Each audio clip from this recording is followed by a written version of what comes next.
for people to come into? Yeah, maybe. All right. I think we are live right now. Let me see.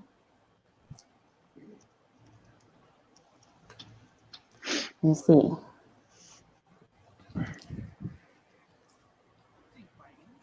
Oh. It was just part of an experiment. Oh, there's an ad. Why is there an ad? All right, I think we're live. Yep. Yep. Hey, everyone. I got a mute. Hello. So if you can see me, yeah. Can you guys if you hear can see all me, you say hi, Britney. Hi, Britney. Can I hear you No, well? All good. So if you can see Nico, you can say hi, Nico, or you can hear Nico well, hear me well, and hear Graham well. Say hi to us. Yeah, that'd be great.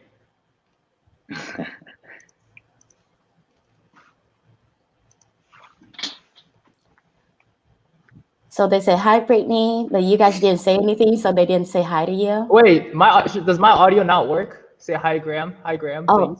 Graham. Oh, bye, Graham. Graham. Someone say hi, Graham, please.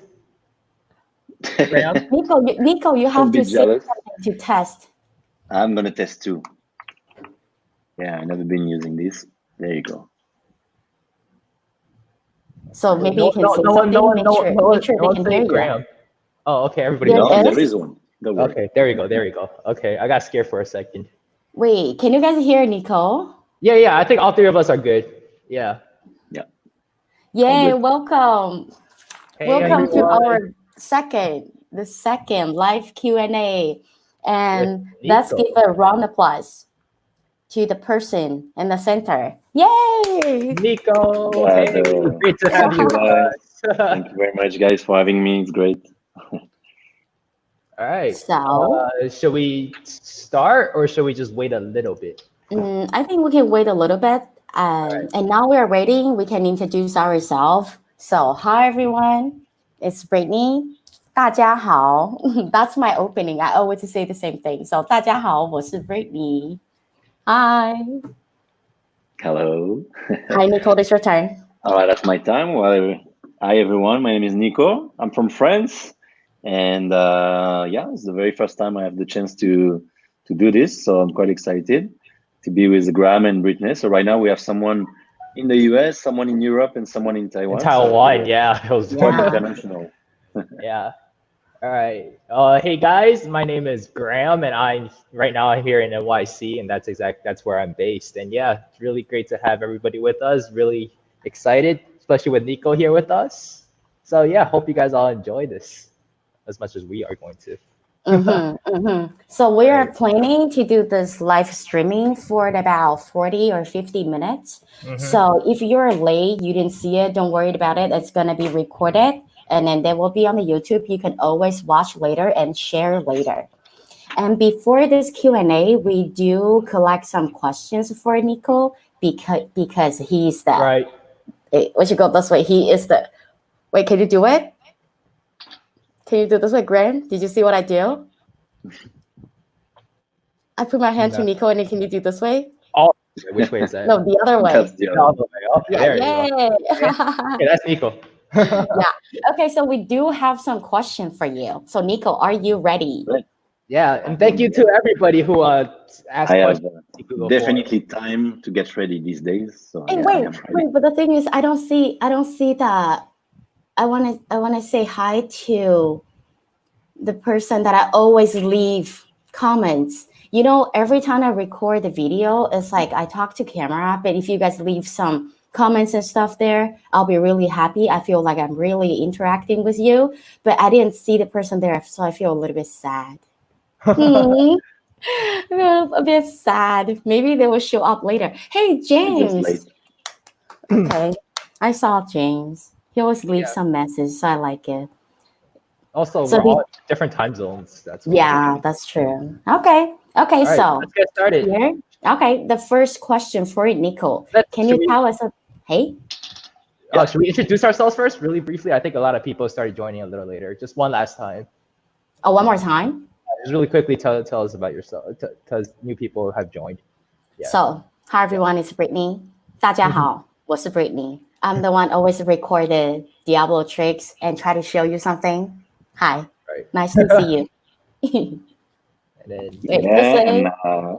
hi everyone. My name is Nico. I'm from France, and yeah, it's the first time for me to join this live broadcasting. So it's pretty exciting to be like having a small community of Diabolists getting together even in this time. So I'm quite right. happy to be here.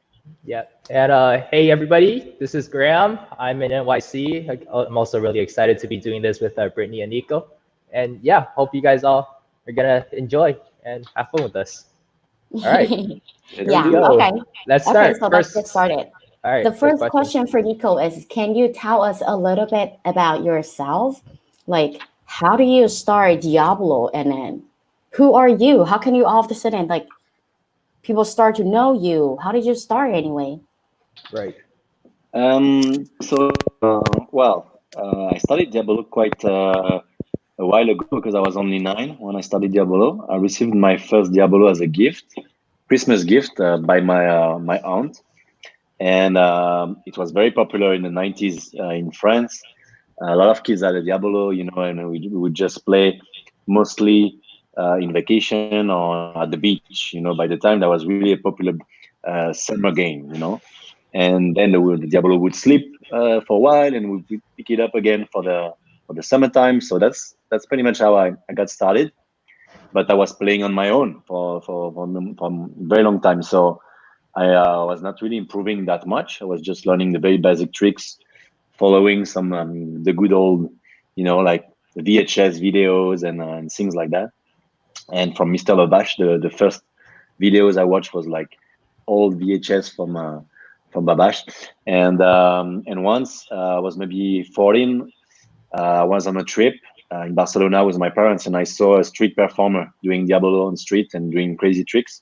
Right. And that's really from then that I started thinking, okay, that'd be great to learn more and to explore more because I was loving it, and I couldn't really share with many people around me. So I wanted to, yeah, to see what I could learn, and also it's been very fast for me. Diabolo, something that was a way for me, to express myself. Artistically, emotionally. I was doing a lot of sports on the side, collective sports, basketball mostly.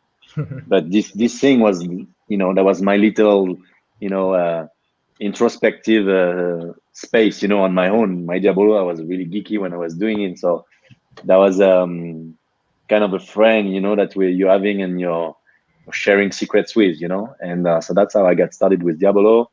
And starting to perform just for fun, for friends or for family, or at the wedding of my cousin, or for the dance company of my sister. Small things like this, just for fun, and never thinking that actually I would ever work with that. Like that was really, I never even imagined by that time that I could go on a school or whatever. So my first, I would say my first 7, 8 years of Diabolo, that was just, yeah, a very, like a huge hobby that became more when I was maybe around 17, 18. And I started to go study somewhere. I went in school to study management, communication, economics, stuff like that. But my Diabolo was still around me, and I was still training, not feeling so good, not improving that fast, and but still having fun with it. And that's about the time the DVD Diabology got out. Oh, yeah. So the DVD, yeah, DVD Diabology was the DVD in 2003, 2004 that was made by 9 French guys from the Mad French Posse, and this thing was really like a big turn for the Diabolo in my life and for the Diabolo scene in general, because those 9 guys, they were all like pushing the limits totally of the Diabolo, exploring new fields. And when I saw that DVD, I was like, oh my god, like I'm so far, of that level. And you have the choice, either you stop completely because you're so, like, oh, Mhm. that's crazy, I would never do But I that. wonder, how Yeah, old were you as your yeah. very first show? How old were you? You So said that you first, started yeah, when you were 9, right? bit. Yeah, I did the first show, I Your think maybe very around first 14. Maybe around 14. 14, 15 years old in high school. Like for like a kind of talent show in high school. I just did this for fun with Oh, my first this is so Diabolo. cool. Yes. Graham, what And about you? How old were you when you have your first show? My first show, my first official show was like 15, right? That's what I count as my first official show.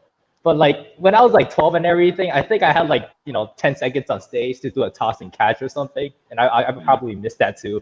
But yeah, if you want to count that, I think that's when I was like 12, because that's when I started. Yeah, and then I picked up a few tricks, went on stage for like 10 seconds and messed up like every trick. Yeah. But 15 was when I really had my own solo with my own music and like just been on stage for an entire routine. That's when I. So, Nico, you're 14, and Graham, you were 15. Let's say 15. 15. So, if you same. guys in the chat, you ever perform, I want to know how old were you when you ever go on a stage or you show your friends or at anybody's party that you ever show Diabolo? I want to know, because for us, it's always a group thing. We always join a competition. It's a routine. So we always have a stage. Right. For Go, us, it's Graham. like that. So I'm just curious. Want to know. Graham, you want to go? You want to say? Go for it. Oh, we just let the people Okay. at the chat. Yeah. On the chat. Sorry, I didn't. Yeah. So All what right. about the other? Yeah. The next. Should we move on? Next question. Yeah. All right. Next question. So Nico, you're with Cirque du Soleil right now. That's correct, right? That's Basically, correct. yeah. A And lot of people. Can you just like tell us like the story behind it, how you became a Cirque du Soleil artist? How do you like it, and like the biggest effect before and after? Yeah, just tell us a little bit about your entire story. yeah, well, actually, when I was growing up and starting to be a bit more serious with Diabolo, and I was following some big names of the Diabolo scene, like Tony Febo, or William Lin from Taiwan, and those guys that I was really looking up to and still do. For me, I would never, ever at the level or what it requires to work at Cirque du Soleil. It was really like totally out of my mind. So when I started working professionally back in 2009, because after my studies of management, business communication, I couldn't find a job. So that's when I started to explore the Diabolo part of my life a bit more and to try to work with that. And so it took a while for me to imagine that I could work for Cirque du Soleil. So I worked like for 7 years professionally. I worked in Hong Kong for a while, in Disneyland for 3 years in a theme park, kind of on a street performing act with a lot of interaction with people. So it taught me a lot. This was my first job. And then freelancing in France, building different type of acts, different type of events. And back in the time, I just told myself that I could maybe just give it a try to send my material to Cirque du Soleil. My first contact with Cirque du Soleil was in 2014, I think, Right. when I met one of the casting member, Samuel Roy, a good friend of mine, who came to that event. He came to the European Juggling Convention in Ireland and did a presentation for all the jugglers present to know how to enter the base of Cirque du Soleil to send your material. And basically, since then, I always kept in touch with this person, and he would give me some feedback on my work. Very often, I would send some videos of my art and everything, and he would send some feedback. And in 2015, Cirque du Soleil held some auditions in Paris, some live auditions. So I went to those auditions with an act that I prepared. And so that day for me, that was, okay, great. I can do an audition. I take the audition as an experience in self, and just try to go without any expectation and make the most out of it, just have fun. And so you do your act, and then they actually, everybody does your act in front of you, all the artists, and some people are cut. out, and they kept some other people to do some theater and strength and dance presentations. And then that's only after that process that I finally was in the base of artists with them. And so it doesn't mean, definitely doesn't mean that you will ever work with them, but they can call you if they have a need at some point. And this happened only after. So it's been 3 years now that I'm with them since 2000. Garcher, I need help. Wait, so Yeah. that one is 1 year every contract? So the contract is every year. So yeah, actually, you can continue your contract every year. You can extend them every year if everything goes well, and they still want you. You stay with them, and it's basically your own choice to stay. But the thing is, that's the thing. The shows at Cirque du Soleil, they run for so long that there's a lot of rotation of artists. So for me, yeah, that's I arrived on the show that was already existing. The show Totem was already existing for 7 years. So I joined to replace Sebastian, who was the guy on my character. Oh, I see. Yeah, I see. I didn't do a creation. Yeah. So when you were with the Cirque du Soleil, like how do you find time to practice, or how do you learn new tricks? You just invent it yourself, or you are inspired by anybody, by your artist friends? I think the big difference between performing and just playing Diabolo for fun is you don't work on the same kind of things, because when you join for a show, you try to build a routine that you can have as solid as possible, and also that allows you to be very present on your character and not just on the technical part of what you do. So when I have to build my act for the show, I was in Montreal first to work with some choreographer and to learn more about my character, who is a character who is coming a lot in the show. He was guiding a little bit of the show, kind of a MC, and he's playing Diabolo a bit like a flamenco dancer, and torero, a bullfighter. So I had to get myself inspired by those areas, by flamenco and bullfighting, to create my act. So that was the first time for me to do something like this. So I tried to adapt my trick to fit into that world, that world of the theater, and not just. It's very different to perform Diabolo for a large public like in Cirque du Soleil than for a very specific, like a Diabolo event or a juggling convention. The people have different type of perceptions of what you do. So technically, yeah, I train on my side things that I not even considering putting on the show, just to keep, learning and getting better and trying to overcome some of the things that have been very difficult for me. And to be creative, I just try to use simple tricks that I used to play and find a lot of different variations to it. For me, Diabolo is something that is not just a fixed object. It's something very Can you say that one more?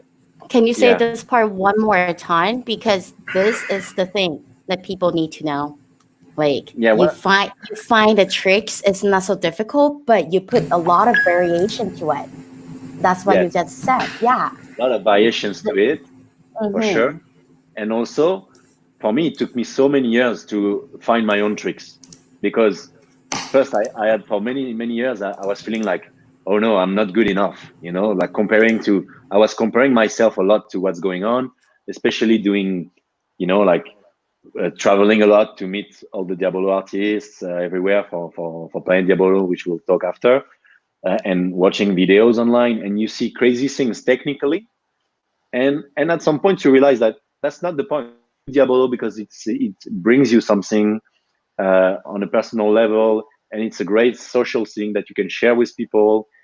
The technical part is something, but it's never been all of it. So the way was always to be, okay, how can I have fun? How can I get creative? How can I express emotion? How can I dance with it? Because for me, Diabolo is a dance. It's a rhythm. It's an extension of your body. Basically.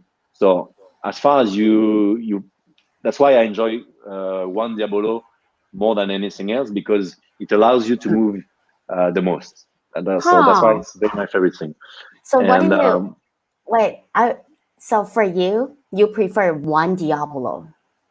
that's my favorite thing. Even though I enjoy some other things, of course, with 2 and 3, but one Mm-hmm. Diabolo is the area where I can express myself the most, and especially on the horizontal plan when we play Vertex, or what we call Vertex and Excalibur, because this is you can break the planes. You can use the whole around stage. You can address, especially Yeah. like some friend of mine from Trespass, Nela and Roman was saying, where they're playing on a circular stage, you can address everyone. And on a circus, you're on a circular stage. That's Oh why yeah, definitely. I They said that, love this. especially when you are performing alone, you have to have the power that you can take over that stage. That people can feel you, that people will admire you. That's the most important part. And I say there's something about the vertical Diabolo. I mean, vertical axis, because it's mostly horizontal plane, Right. but there's something like very rough and aggressive sometimes about it. So it's the moment where you can release a lot of energy. Like when you're catching the whips, and Graham, I like to shout when I do that. wait, what about you, Graham? I know that you are a Vertex lover. I am a Vertex lover. Wait, just to really check, sorry, you can hear me, right? Because my Yeah, headphones. Yes, yeah, we yeah, we can. can hear you. So But when you were saying earlier, like when you talk to your friends that you need some help, that we can hear you too. oh, that is so embarrassing. But I'm no, sorry. no, no, 'Cause, that's yeah, okay. That's okay yeah, because you walk away, so that's yeah, fine. yeah. Because So I I know couldn't that, hear you you, guys. Yeah. yeah, we Uh-huh. can hear you. You Okay. are a Vertex lover. I am mostly, yeah, that's what I like the best. I don't know. I feel like, again, I feel like expressing yourself is really important when you do that. And I think I do it best with Vertex. And also, I don't know, I just like all the, genocide related tricks. I like swinging my stick around and just moving around a lot. Do Yeah. you use bearing, Ram, or are I you use using bearing. fixed? You use I use bearing. But bearing. Yeah. I wonder why people, most guy, they Yeah. love Vertex. Is there any Because guy in the chat? Let me know. Do you love Vertex or not? I'm so curious because when I Vertex, was yeah. talking to this two men, Nico said that, oh, he loved Vertex, and Nico is like, yeah, he's into. I don't know why they all into Vertex.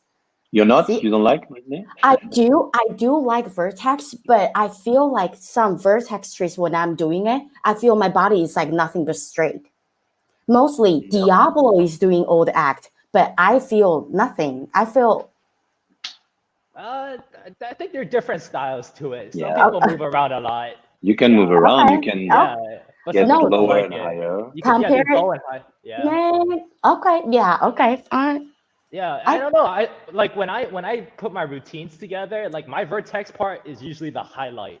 It's where I spend the most okay. time on, and it's where I put like the best part of my music for it. It's like, yeah, it's a Yeah, highlight for same. me. Okay, Yeah. I got the other question is Right.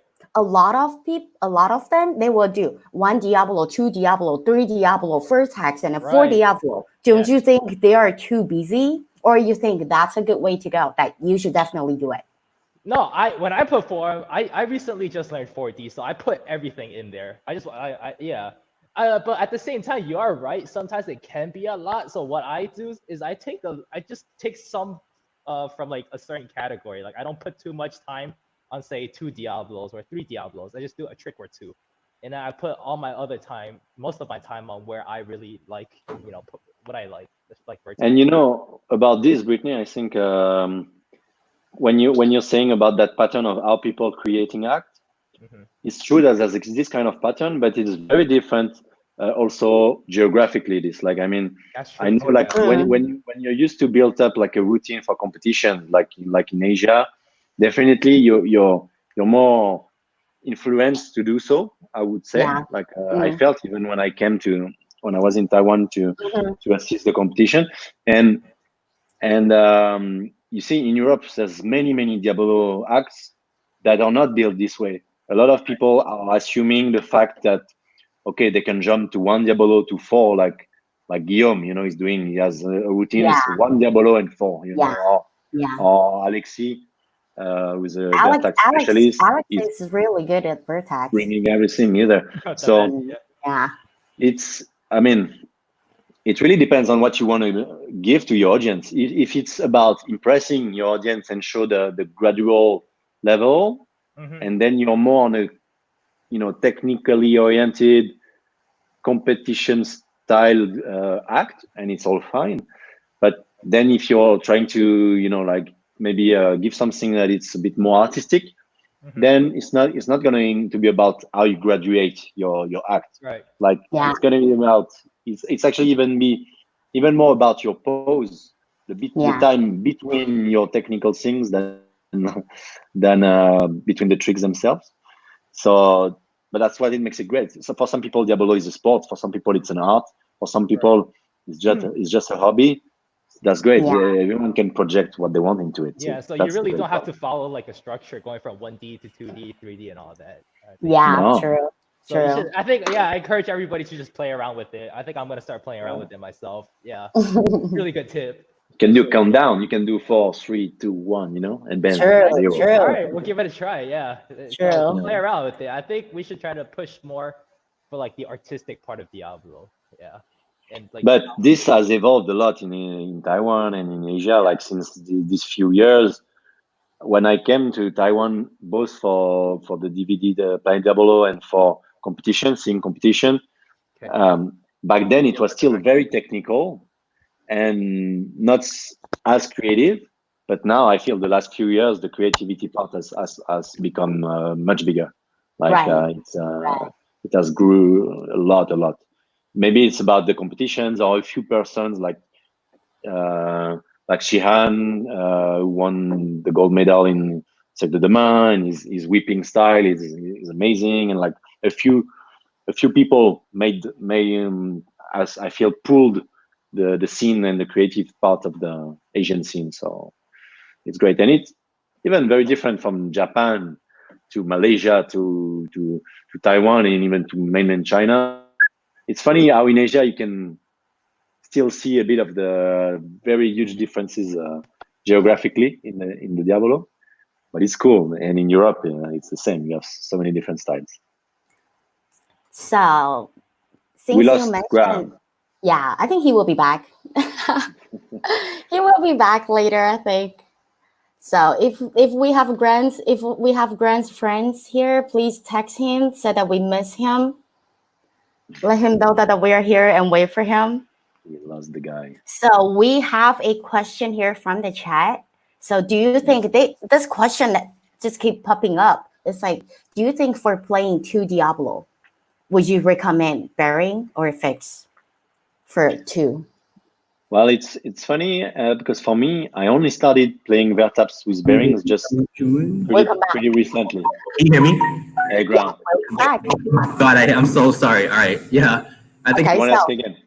Okay, so now we have a question. It's like, actually, let's count to 3, and then we answer together. I'm sorry, what's the question? I kind of missed the question.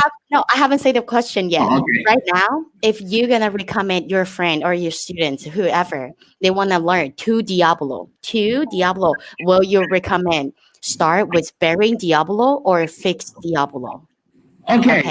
Yeah. So we're gonna count to 3, and we will answer together. Ready? Okay. I'm a little bit nervous. Right. Okay, ready?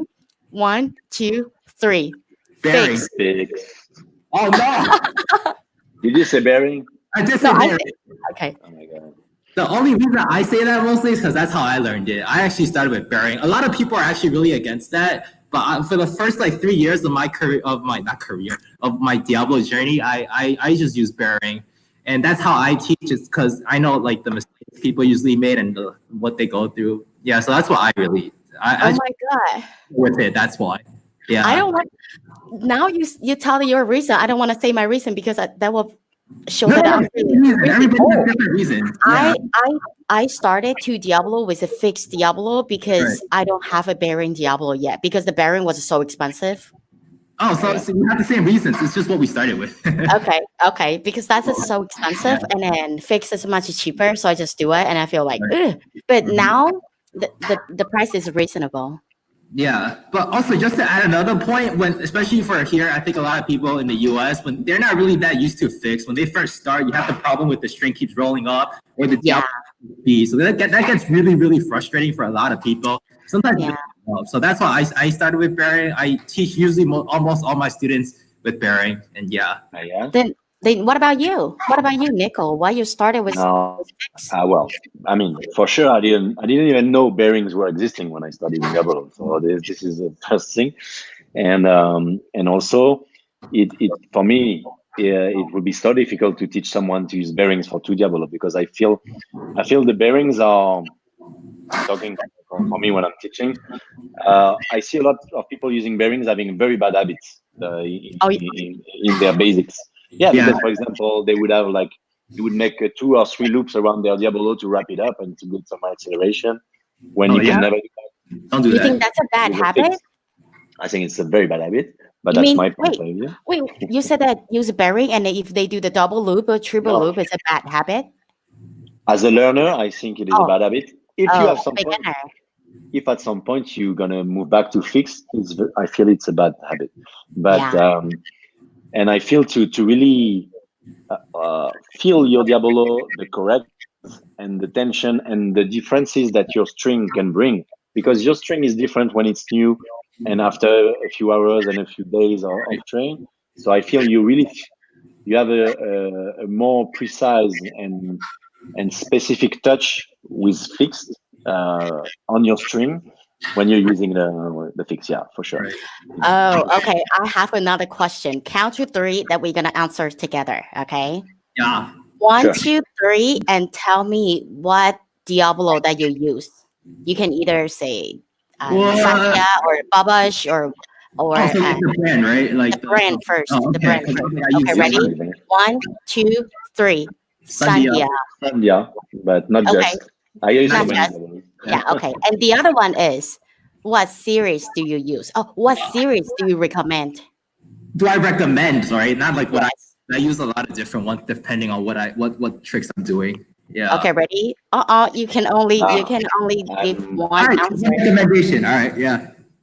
I'm not so familiar with all the names of the series of the Diabolos that I have, but yeah, I can try that. Or you can just say fix or bearing. Fix. Okay, fix. Okay, I know. Okay, so everybody now you all know that Nico loves fix and and Vertex. Okay, that's the takeaway today. That's the takeaway today. I love bearing more and more for Vertex. I'm bearing. one more. 1, 2, 3. Tell me, triple bearing or 5 bearing. I don't think we. I don't know if Sandia boss will kill me, but I just do it for fun. Okay, 1, 2, 3. Tell me, would you recommend 3 triple bearing or 5 bearing? You guys ready? Yeah. Okay. Yeah. 1, 2, 3. Triple. 5. For me, I'm not enough knowledgeable with to express huge difference. So I'm using a 5 at the moment. Oh. You know, I also heard that 5 bearing is better than triple while doing Vertex because they have a higher friction compared to triple. So that's why they love that. So. Yeah, that's why they love that. So they don't mind it's a little bit heavier. But the friction is the swing and then the thing, they just love that.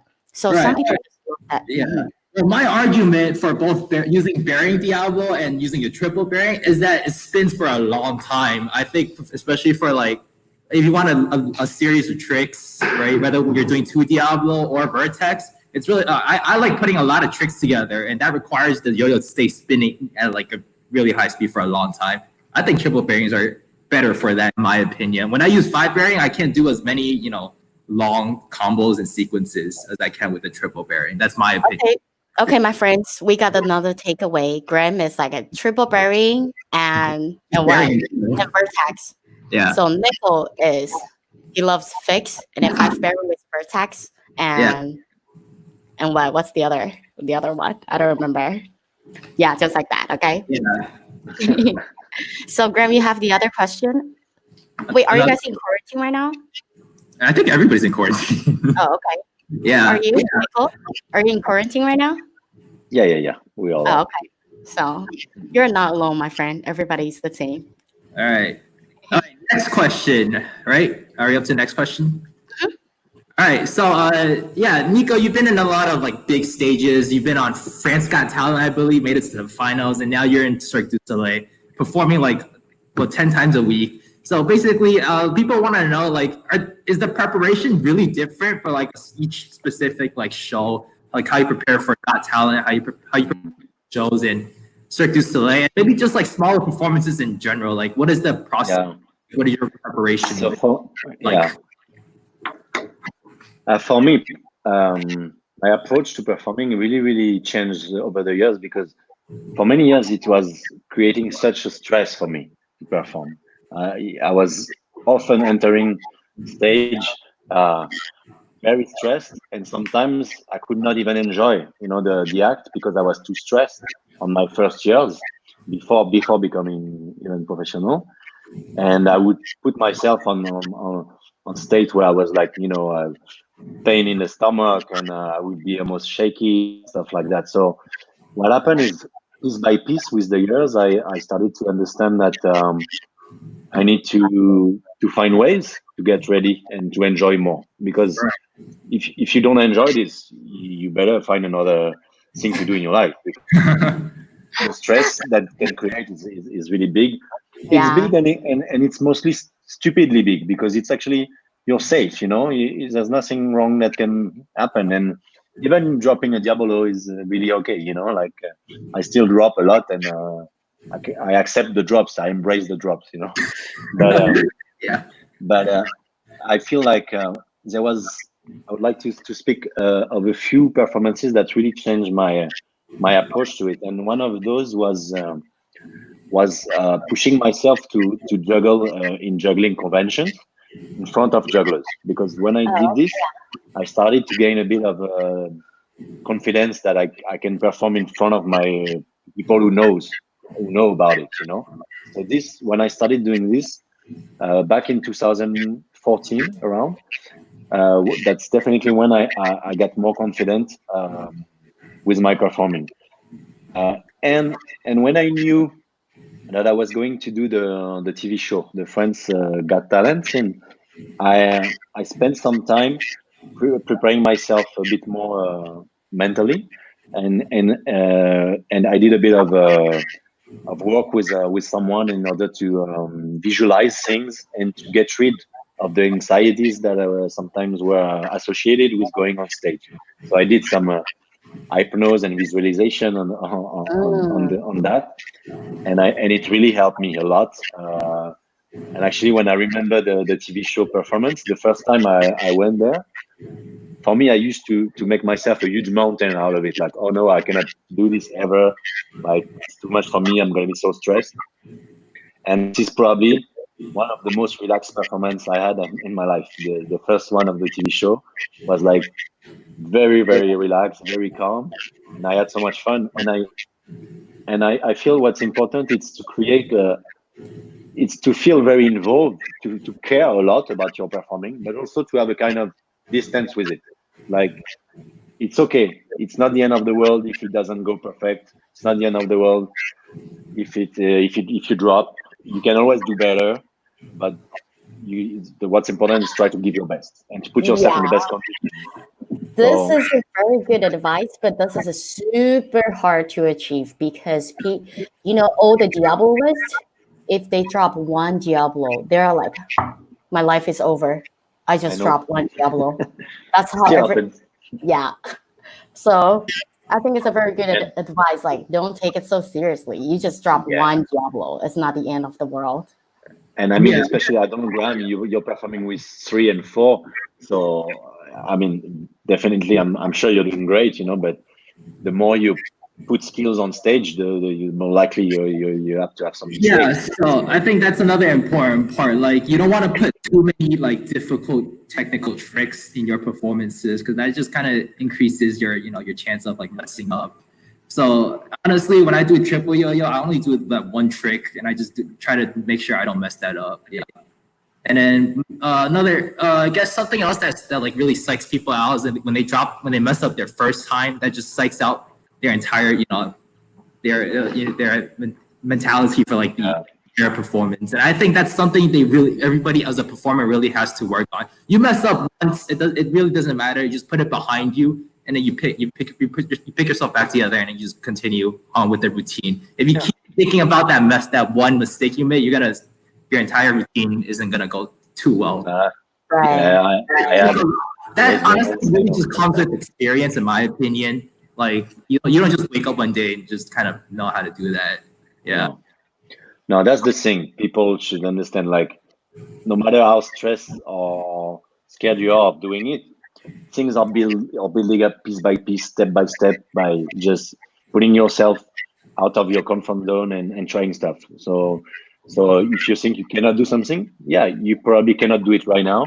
But if you're doing piece by piece, at some point, it's gonna be reachable. And that's why sometimes I always feel like that I'm so lucky to have had that path, because piece by piece I gain what was needed to feel that I can do to the next thing. And this is the case for anything you learn, like you haven't learned to read one day after the other. It took a while. So it's the same for anything.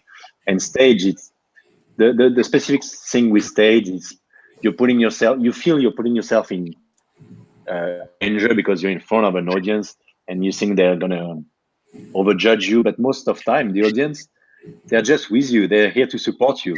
They're not like here to boo you, So, I never seen an act of someone doing mistakes and people being booing, like people are just like cheering and clapping more, Who performs 10 times like a week, so that's a lot of performances. And if he's never seen anyone boo, you really don't have to worry about it, in my opinion. Yeah, and that's about it.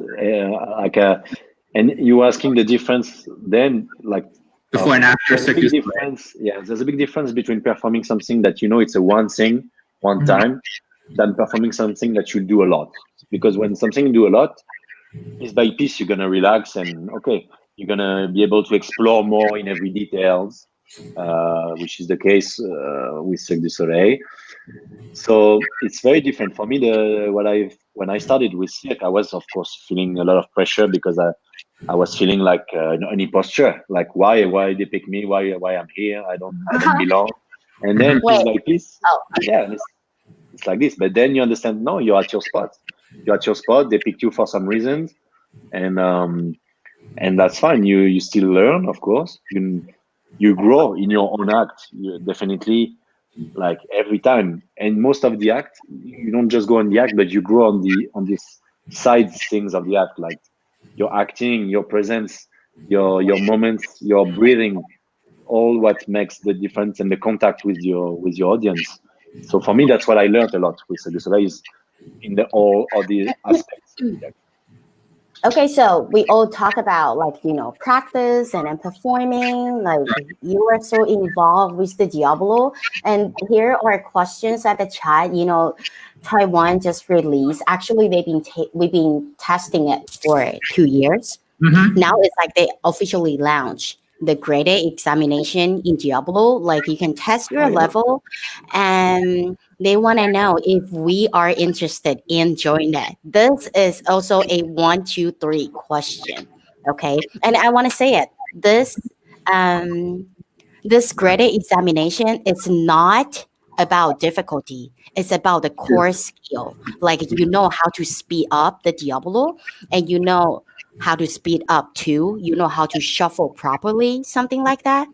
And then we say 1, 2, 3, and then you say yes, you are interested, or no, you're not. Okay. Yeah. I don't know if the founder will be mad. Okay, ready? 1, 2, 3. Yeah. Yes. Yeah, sure. Oh, you hesitate. No. I I said yeah. I said yeah, sure. Okay. Okay, so now you got our answer. Yes, we will do it. Yeah, So, I think I'm planning on doing it too. I think it's just really important to have your fundamentals, your basics down. Because like, you know, something like shuffling 2 Diablos, speeding up your yo-yo, that's going to be really important in anything you learn, honestly. I think it's really important that you just know that you have that down before moving on to like other harder stuff. Yeah, so I think it's a good thing to try. Like, if you want to be a coach, you can say, if you want to be a coach, just not an artist. If you want to perform, people see you, people will know. But if you want to be a coach, how can you tell them? How can you prove? You can say, oh, I got this certificate. I am certified by this. I don't know. Yeah, probably it's only happening in Asia, maybe. And by the way, there are people sending grand hearts.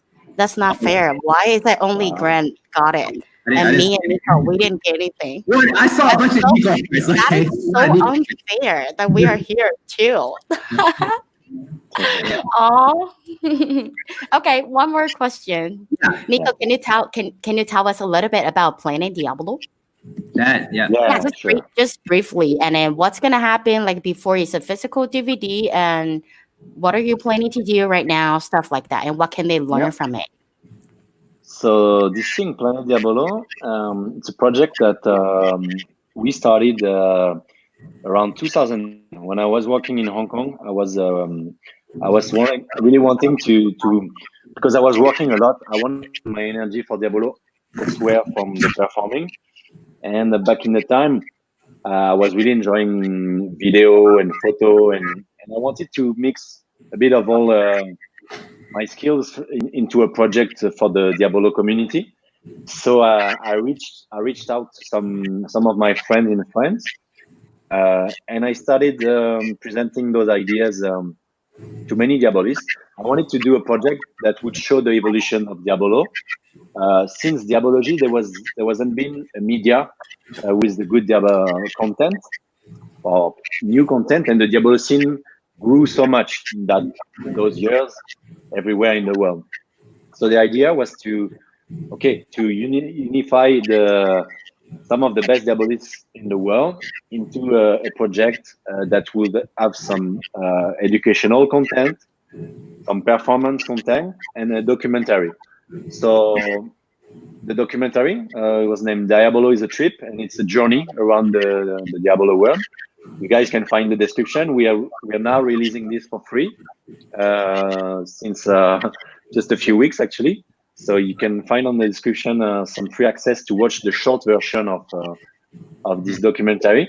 Basically, it's a way to discover Diabolo everywhere in the world, how it's practiced in Taiwan, how it's practiced in Europe, how it's practiced by my friend Wube, who's from Ethiopia, how it's practiced in Brazil. So we had like around 100 people joining that DVD, and it took us 3 years to do. Wow. And so it's been quite a piece. And for me, it was a way for me to discover my own discipline. And I started that project by going to China, to go to Beijing, to the Diabolo Museum, to really learn more about the roots of Diabolo and really get the official information about all this. So there's an historic part into that, and of course showing all the modern evolution of it. So more than a DVD, it was a way to really connect the Diabolists everywhere in the world together. And right now, since everyone is confined, we decided to release a lot for free. So if people want to join the Planet Diabolo channel, they will receive free tutorials. Every week we're releasing some free tutorials there, and the movie is already there, and there will be more content going. By the way, the link, everything that Nico just mentioned, is just right below. I put the link there already, so you can just go there, go to it's not a comment, but the description. You can see all the link and everything that he just said. Right. Yeah, and just on that note, also one of the project of that thing was also to create interaction between the Diabolists, but also like physically. So that's why some sequences of the movie, we have some people from Taiwan doing something with some people from France, confronting their styles together, learning from each other's styles. We have in Hong Kong, I invited Alexi from France, Marco from Italy, Wenchang from Taiwan, and Arata from Japan, because all of them were Vertex specialists. So I wanted all of them to come here and to make that collaboration. That was the point. That was to make a little bit of a melting pot of the skills and show what is Diabolo about everywhere in the world, and share it with people who don't know anything about Diabolo. That's one of the goals also, not for just the Diabolo week. So now you also prepare at this chat. You also prepare a couple Planet Diablo DVD to give away. Yeah. Is that still happening? Yeah, it's still happening. Okay, so you guys might want to stay until the end. Yeah, make sure you stay until the end, and this is gonna end like maybe another 10 minutes or something. So just make sure you stay until the end. Nico will pick two or three from the comments. Okay, from the comments, and then you will get the real. Okay, 3. You will get the physical DVD, and yes. I also see some comments. I see some comments. They said they bought it when it first released. They said it's a great DVD to have.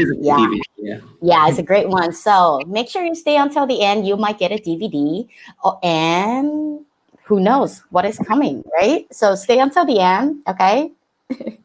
And also to add up to your question of what I'm about all this and what I'm doing now.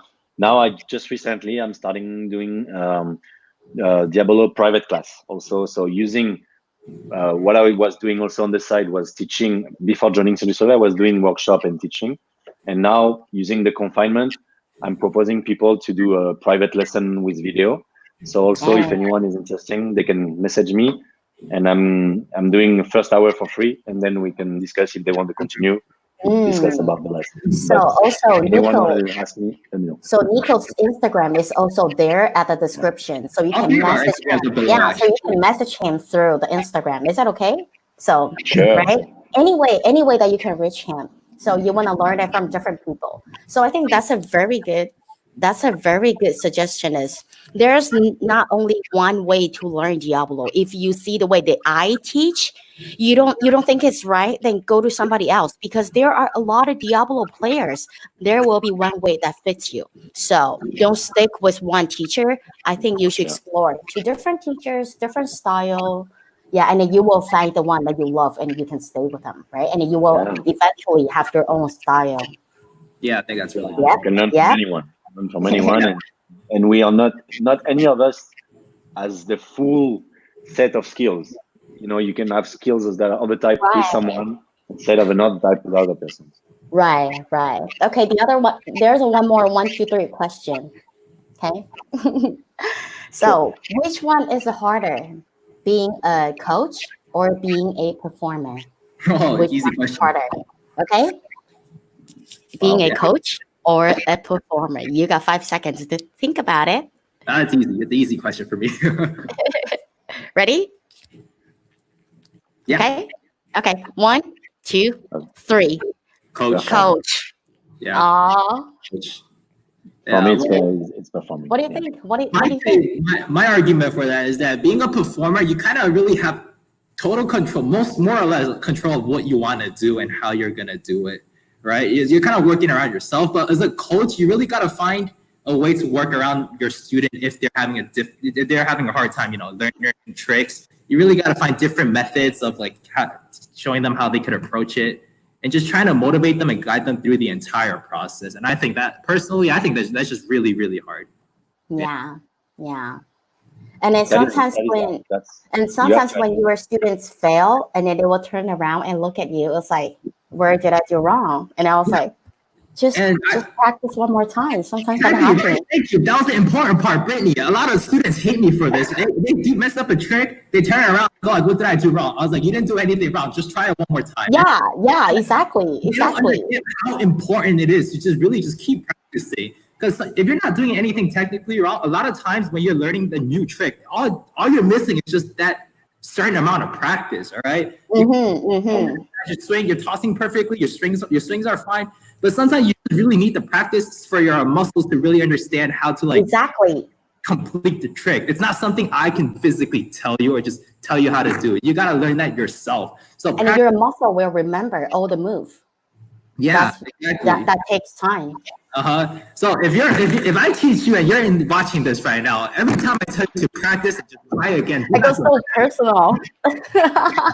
And that's funny Don't how be mad. Don't be mad. Just relax. no, I'm Because not Nico mad at can all. I just, laugh all the just time. relax. Exactly. Yeah. Try again. Have fun with it. It's honest. Oh, wait. There's a one question for Nico right now. Oh, by the way, there's a like Tia said that she said I'm an awesome teacher. So I just want to stop everybody and then tell everybody. Tia just said that. Okay? Okay, there's a one question for Nico. I don't know. You can decide if you want to answer it as Nico. Who is the best Diablo player? Oh, that's a hard argument. Oh, that's No, for me, the that's first person came to your mind. The first person came to your mind right now.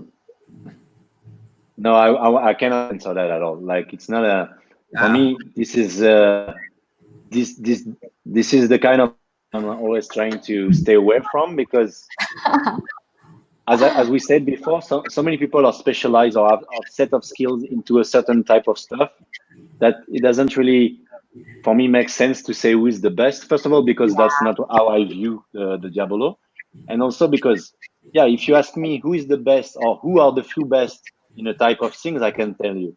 But for me, some people that inspire me on some things, on certain type of tricks or on artistry, are not the same that will inspire me on high Diabolo or on funny Diabolo, on performing. So it's I cannot answer you. I can answer you a few names that are inspiring to me, very inspiring to me, but I will never pick one out of them. Good. Yeah, that's a good answer, and that's the answer. I think that's the answer. Yeah. So, but I would love to tell you a few of them. Torolo, like Nico just answered, yeah. So I can tell you too. I learned the vertex from this person. I learned the walkover from this person. I learned the orbits from this guy, and then everything combined together. That's me, Britney. So yeah, everybody has a different specific kind of skill set. Some people are really good at coming up with new tricks. Like they really, and then some people just are really good with the technical stuff. But there really is no best if you think about it. It's a personal opinion. Yeah. But I would love to mention a few names because for me, I cannot consider my own journey with Diabolo without a few names that were really meaningful to me. So. And they are. I'll try to be quick. I don't. Okay. Don't wait. Isn't there like 200 of them? Wait. You feel? No. I will limit to myself to a few ones, but Okay, please. For sure, I would say Diabology guys in general have been very important to me, inspiring to me, and all of them differently. Like Tony, of course, Tony Trebo as a performer and as someone who pushed the limits in high Diabolo, definitely is one of them. Awesome. Yeah. Priam also being very close to him and helping me on joining me to lead the Planet Diabolo, and also Trespass, the Trespass duo, Trespass couple has been for me some of the very most artistic Diabolo I've seen in my life, and some of the first to explore the Vertex and playing around the horizontal plane and dancing really around the Diabolos. And for me, those have been so special to me. And I can still watch them now, and it's not old at all. You can still watch Trespass at the moment, and I still love their chemistry. This is one of the only acts I've seen live that made me cry. Wow. Wow. I'm gonna tell you, there's only two acts. Two acts make me a little cry, and one was last year, and I was in a convention, and I saw Penzen performing, and I cried because it was perfect 1 to 5 Diabolo, and I had like I was astonished, and I just saw his video he released a couple days ago. 2 days ago, yeah. Penzen is awesome. But and also for sure, I have also people that are very close to me. Alexi is playing Excalibur and Vertex and the Galaxy in each plan. And Alexi is still one of my favorite Diabolists on earth. Yeah. Both for the Diabolo skills and is one of my best friends. I have many in the Diabolo community. It will be very long to mention. I'm trying to talk about the technical skills and inspiration at the moment, but I love any kind of Diaboloist who is really involved body-wise. So that are really exploring through body expression with their Diabolos. So Guillaume is great for that. Arata is amazing for that. William Yeah, Ning is amazing for yeah. that. My friend Jan, my friend Michael, my friend Luis. You know, like I have Oh, many, you know, but yeah, that's what I love when I look at the Diabolist that is really involved in his body expression, and some that are yeah. pushing that through the limit. So there will be so many, but all of them are mostly in the DVD project. If you want to know more about them, but or if you want to know more, just message me if you want to know more about my inspiration. But yeah, I wanted to mention them. All right. It's good. And I think there are a lot of questions for like basically all of us, right? So a big one would be like, how did we like, you know, just stick with Diablo instead of becoming really bored about like, you know, just learning this one trick and then just push ourselves to move on? How do we find new things to learn? And yeah, I want to give a take at that. Go, Britney. For me, I don't think Diablo is bored because I always play it my way. As you guys can see, I always play it my way. I do the one that I feel comfortable with. And now I don't perform much because I have to work, and I don't do the competition anymore because I'm a little bit overage, just a little bit tiny bit, so I can't join the competition anymore. So mostly I teach kids, and then I feel fun to play with them. And then mostly the new tricks from me is the inspiration from my kids, because they can do all kinds of things, their imagination. So all the new tricks were from the 8 years old, 7 years old kid. That's my son. Yeah. Well, yeah. What about you, Nico? No, go for it. Oh, okay. Well, for me,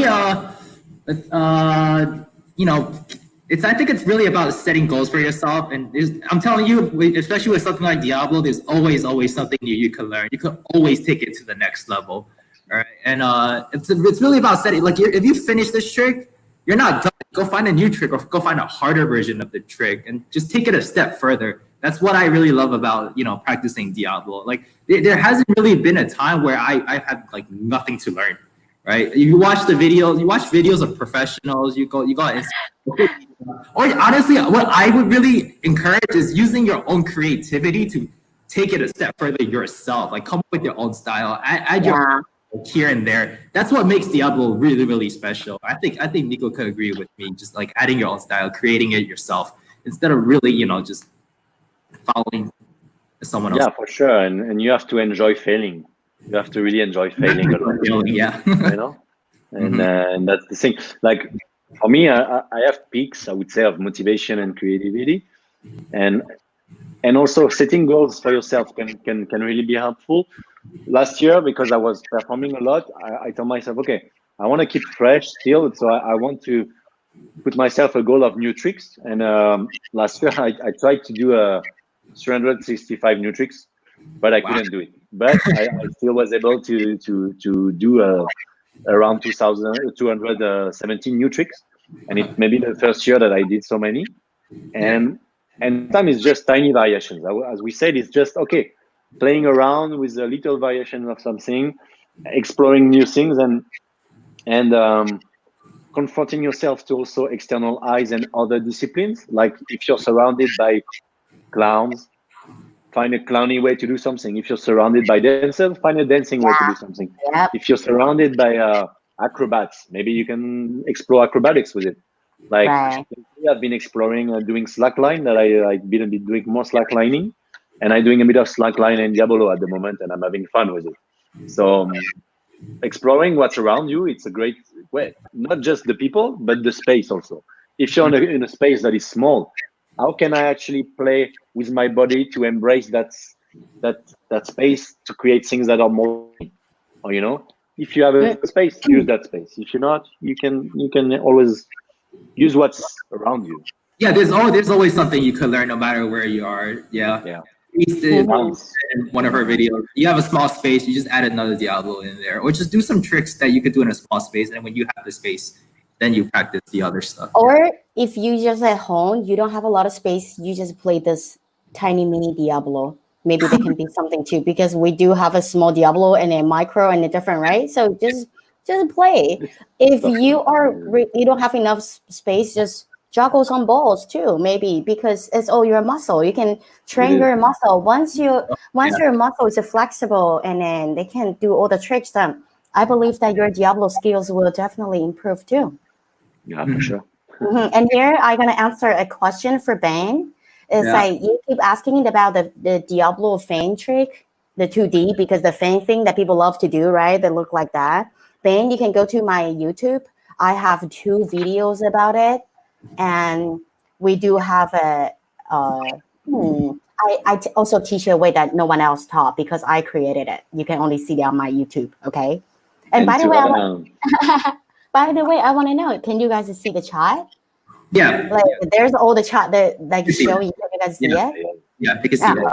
Okay. So here is the other question for you guys. Like, how do you guys create an act? How do you create it? Which tricks that you choose these tricks or the music and stuff like that? How? It's different for everybody. There's no right answer. Everybody has a different, music taste, music they like, and music they like to perform to, and like how they want to put their act together. I think it's Nico, do you want to talk about how you put your acts together? Well, that's the thing. Definitely, there's so many ways to work on an act. But for me, performing before Cirque du Soleil, that's what I enjoy the most, is to try to create different acts for different type of audience and events. So, some artists, they only have the same act and they perform the same acts all their lives. Yeah, that's something I could never do, because then I would lose the passion out of it. So for me, often music is often very important to me. Sometimes I have a music and it inspire me an act. Many acts that I've done, it was like that. I have a great music and I feel, wow, I could really picture myself doing some Diabolo on this one, and something starts to build. So music is very important for me. And the challenge of, it's a puzzle. An act is a puzzle. It's definitely a puzzle. It's a music. It's some tricks. It's a costume. It's a presence. It's all those moments that you're trying to put together to go to something that is interesting for you and fun for you. It doesn't have to be great, but at least you have to have fun with it.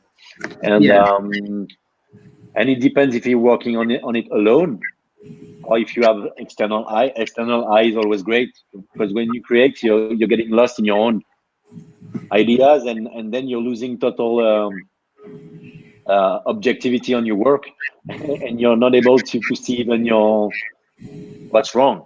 So it's great if you can submit your acts to some other people to get some feedback. I agree with your point where a routine is like different kinds of puzzles. This is how I do it personally. You don't have to do it this way, but everybody has their own. But when I put a routine together, I'm listening to music like any normal person. I hear a piece that I really like, that I think is really possible to come up with a routine for it. And basically, I do a brief outline just in my mind about which parts of the music I would like to do these tricks, right? And maybe they don't have to be tricks that I already know how to do. Maybe it's something I want to learn. It's another way to set a goal for yourself. Yeah, this piece of music, you really want to do, let's say, a Vertex combo here, but you can't really do that Vertex combo yet. But you still set that goal, and then later on, you just piece out your performances and tackle them a little bit at a time. So I practice just this part of my performance first. I practice it, and then I work on this part, and then I work on this part, and then you put it all together. If there's a trick you can't learn, you practice that trick, and you could do it. And sooner or later, you're gonna have that routine together. But it's just gonna take a lot of time. That's just how I do it. Now, I don't know if that makes sense, but yeah, that's yeah. And it depends. It's very different if you're doing we're talking about acts at the moment, but then there's also if you're building a bit longer shows, when it's not just a music like a 5 minutes, 6 minutes, or whatever. If you're doing a piece that is going even longer, then it's about your what you're telling. I mean, on an act also, but even more if you take a longer time, means you have to bring the people somewhere with you. Right, yeah.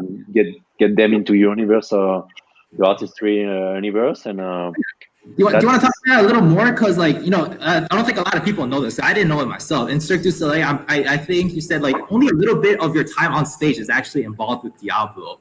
But you're on stage for quite an amount of time. So you want to talk a little bit about that? Yeah, like on the show, I'm this character that is a bit of coming a lot because he's guiding the audience through the journey of the show. Mm-hmm. So my Diabolo part is very small. I only do 3 minutes of Diabolo, but I'm on stage for 30 minutes, kind of. So the rest is mostly acting and being present and being playful and being very aware of what's all around and play around with your own state of the day, your own emotion of the day, your own abilities of the day. If some days you cannot be full energy every day. So, but you have to. I have a friend in the show. His name is Misha. He's an amazing clown. He told me, if today you only feel 4 out of 10 of your energy, just give 100% of those 4. And the people will feel that you're giving what you have to give, and then they will feel that it's sincere, and then they will accept it and respond to it. But if you're trying to overplay or fake it, they will feel it too. So what you want on stage is mostly creating that link with the people. Mm-hmm. So you have to be as true as possible in the energy you give and in what you're trying to do. Mm-hmm. So there were a lot of questions about how much do you practice like a day, or how much do you practice in general. A lot of people are really curious about that. How much do you practice? For me, yeah. I keep practice. At the moment, I'm practicing. Like I would say, it's on a day thing. I would say maybe on a week, maybe a bit around 10, 12 hours a week lately. I don't know, something like that.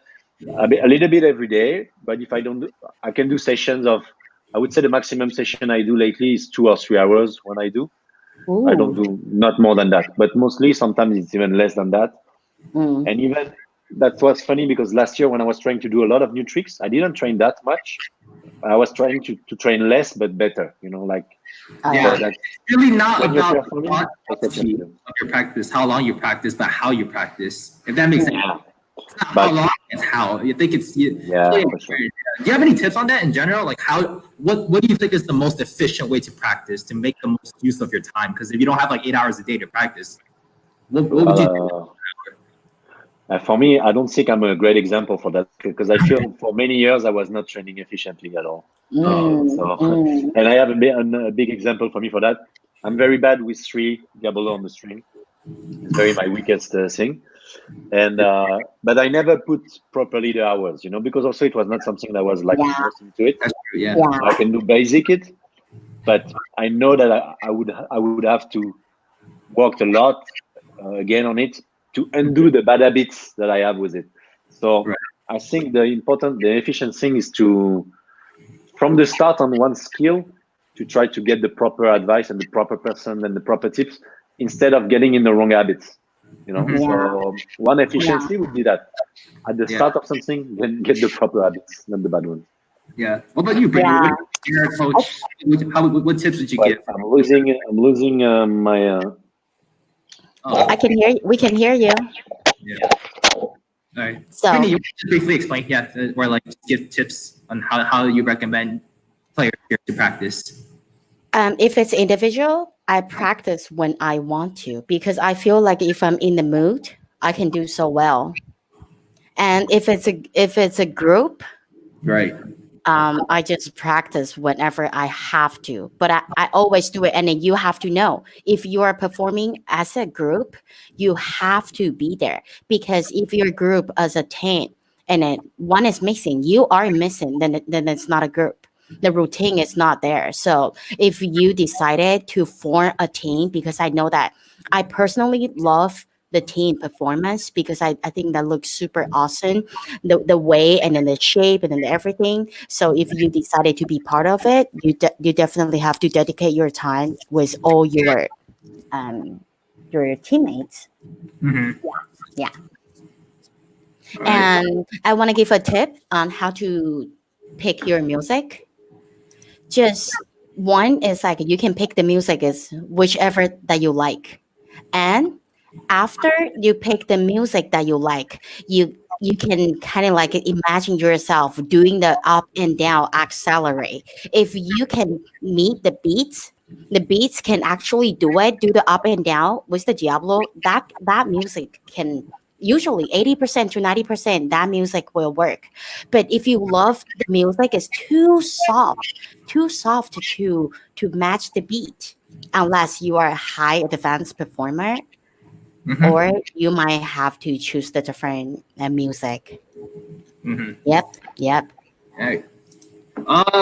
Yeah. Oh, on the Google form, a lot of people asked if you could make a video of this is for Britney specifically. If you could make videos of like a monobolo, the thing that looks like a top. They really want to know if you could make a video of that and how you do tricks with it. What do you want to tell them? I want to tell you that I got it, and then I will. But I know that sometimes when you said that you record this video, I will record it, but I don't know. Sometimes I just forget, and sometimes I don't have the right place because some Diablo that will make noise. So it has to be at the right time and the right place. So I'll work on it. I will definitely provide some videos about the Monobolo. Okay. Right. Okay, so here comes to the end of our chat. So before we finish this thing, tell me where you're from. I totally forgot that. We need to Tell do me that. where So you're where are you guys from? We just want to see, Yeah, tell us where you're from and then say hi to us. And then Nico will see everybody and he will pick 3 to give out the Planet Diablo DVD. Okay, so make sure you let us know where you're from. Mm-hmm. If So you guys we got one from New York. And what is this? I have no idea. So Nico, you're ready. You have to. So you want me to pick the 3 person? That's correct, right? We're gonna do. It's up to you. That's the point. Okay, let's make sure. I'm gonna try to be very fair. So I don't want to even. I'm gonna put my finger on that chat and not even seeing the names. Okay. Okay, so one at a time. One at a time. Oh, we got a lot of people. Okay, my first one. I'm not gonna look. Boom. Check. All right. We'll have one DVD for Ronald Tam from Boston. Ronald Tam. Yes. Okay, so if you've been picked, you have to leave at the comments and let us know. Okay, make sure you put the comments. You're still here. Second one, I'm gonna pick again on the chat. Tack. All right, the Trollolo. The Trollolo. Oh, the Trollolo. Congrats. Congrats. And the last one. The last one will be Sophia. Sophia. Which Sophia? Which is Sophia? Sophia L. Can you just comment, Sophia? Let us know that you're still here. Yeah. Yeah. But I think she's there. Is she? Yeah, she's there. She? Yeah. She's there. Okay. Yeah. So I think we have all 3. Okay, congrats to all the winners. Yeah, so how are we gonna get this to them? I don't know. You guys could message me, message Britney, or message me. We'll get the details. Yeah. Either way, Instagrams are down there in the description. Yeah, we'll need the addresses. If you want to reach out to us in general, it's there. Just DM us and we'll be more than happy to help. Yeah. Like Britney said. And make sure there's not just one way to learn tricks, to get tips. There's not one person to get tips from, right? Everybody has a different opinion. It's always great to get different perspectives. So message us whenever you need help and we'll be more than happy to help. Yeah. So and then make sure you like my video and subscribe to my channel. Actually, the number of subscriber, it doesn't mean anything, but it feels a lot to me. I just if you guys just make me happy. That's it. Just please make me happy. Yeah. It means a lot to us. It takes some work to get this together. You guys really liked what we did. Just like it, subscribe, leave a comment, tell us what we should do better next time. And we'll be happy to do this more often for you guys. Yeah. So thanks a lot. And then if you guys have some Mm-hmm. I think If we're all there's new a to this, me, Nico, And and we Britney, can try to talk to the people that Nico just mentioned. That right? the person that he said that means a lot Yeah. to him, that will actually inspire him. Maybe we can try to talk to them to talk to us. Maybe. We could try. Leave us a comment, Yeah. whatever you guys Yeah. really any suggestions for us, tips, anything.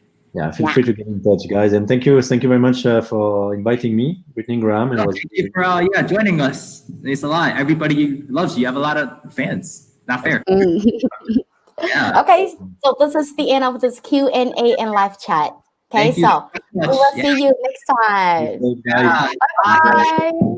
Bye. Hey, guys. Cheers. Cheers. Yeah. Great.